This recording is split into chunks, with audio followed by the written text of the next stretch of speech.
The hacker group Fancy Bears has leaked its fourth batch of the World Anti-Doping Agency's drug test results for some of the world's top sports stars. WADA's medical data names a number of athletes, indeed, who are permitted to take banned substances. So let's talk about this further with Nadira Tudor. She's got the details. She's been across this report.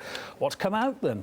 Well, it is interesting. So 4 leaks, as you mentioned, that have been revealed so far, revealing drugs taken by competing athletes legally as approved by WADA.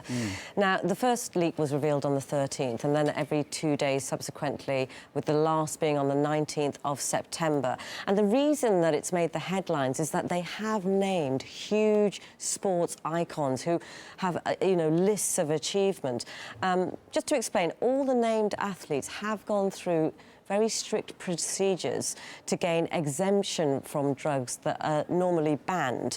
And they must have had a medical reason making it necessary for them to take these drugs. So they've been issued what is called a TUE form, or a therapeutic use exemption form, which WADA approves under very strict guidelines.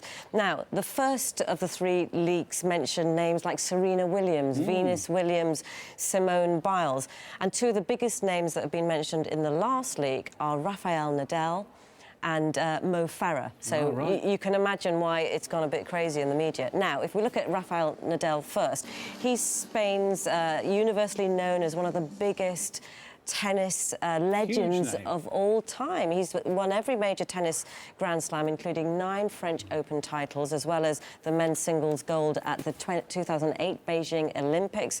He's won 14 Grand Slam single titles, 28 titles in ATP World Tour Masters 1000 events, and 17 ATP World Tour 500 tournaments.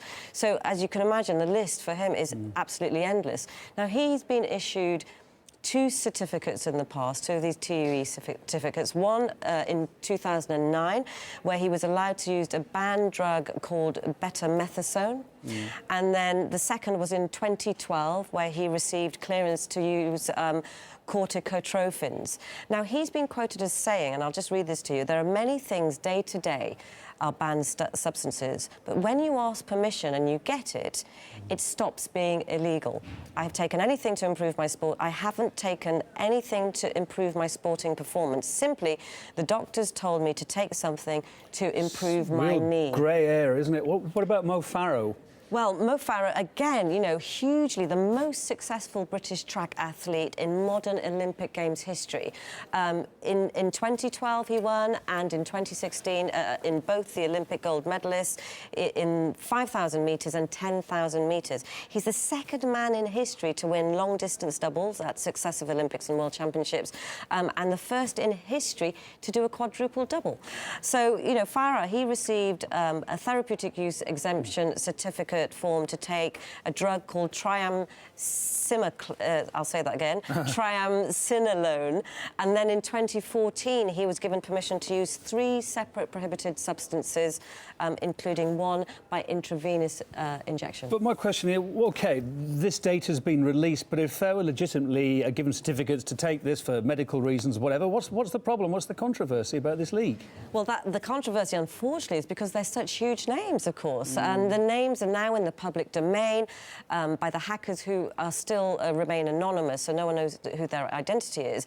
And the fact that they've been able to take drugs that are banned by other athletes who can't fill in this form, I suppose, has raised a few concerns amongst those athletes. Not a level playing field. Not a level for some of them, and according to some of them, they've said that this is double standards. Now, in particular, we have Marco Henrik, the German triathlete and extreme swimmer, has spoken out, and so has Jamie Bolsch, a British athlete.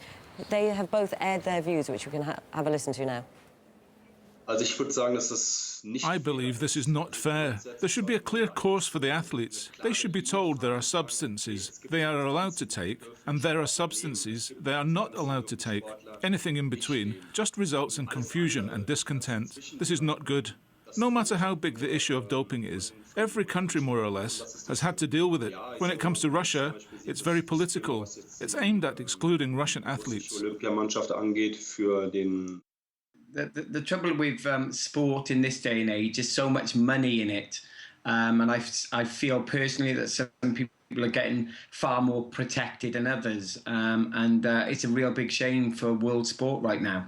And people like myself who've been a sports person at the top of their tree, winning world championships and getting Olympic medals, etc. It's very sad to see. I would love to see one day that we are all on an equal playing field. So as you can see, some athletes feel that it's breaking sporting integrity by allowing these athletes to compete whilst taking these drugs. Yeah, Very really controversial. Really confusing picture too, isn't it, Nadira? Thanks for the update there.